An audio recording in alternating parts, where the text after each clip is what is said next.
سب سے بڑا جو گناہ ہو رہا ہے اس وقت کہ چند لوگ بیٹھ جاتے ہیں اور گناہ کرنا شروع کر دیتے ہیں اور بول بول کر اپنے سارے عمل اور اپنی ساری نیکیاں دوسروں میں منتقل کر دیتے ہیں۔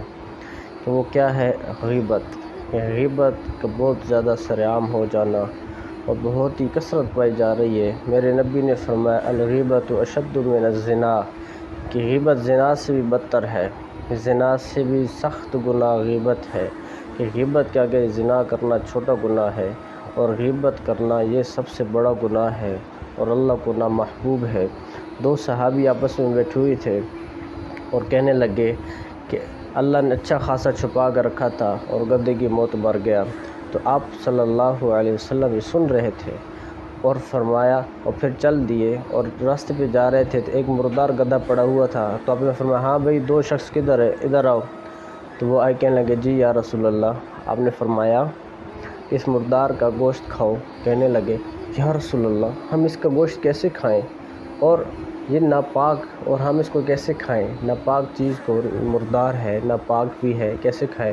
تو آپ نے فرمایا جو تم اپنے بھائی کے بارے میں غلط بول رہے تھے، غلط سوچ رہے تھے، وہ اس مردار ناپاک سے بھی زیادہ ناپاکی کا قدم تم نے اٹھایا ہے۔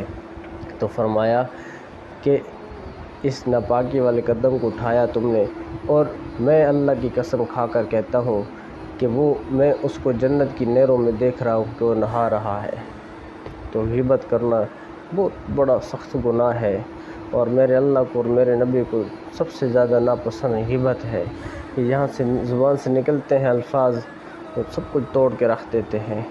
ایک میٹھا بول 7 سمندروں کی کڑواہٹ کو میٹھا کر دیتا ہے، اور ایک کڑوا بول 7 سمندر کے شہد کے 7 سمندروں کو بھی کڑواہٹ میں بدل دیتا ہے۔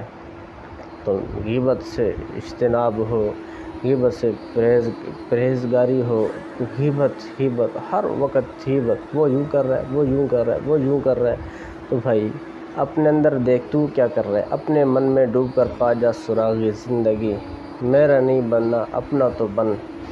تو ہمیں اپنے اندر ڈوب کر پانا ہے اپنے آپ کو کہ میں کیا کر رہا ہوں۔ دوسروں میں نہ دیکھیں دوسرے کیا کر رہے ہیں، بلکہ یہ دیکھیں کہ میں کیا کر رہا ہوں، میری زندگی کے لمحات کیسے ہیں، میری زندگی کس راستے پر ہے۔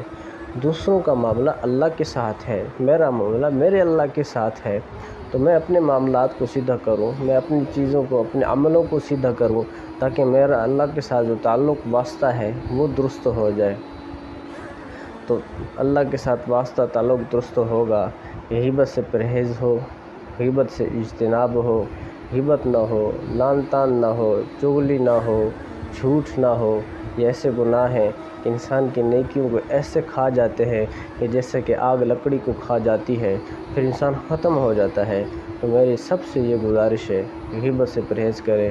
میرے نبی نے فرمایا غیبت زنا سے بھی بدتر گناہ ہے۔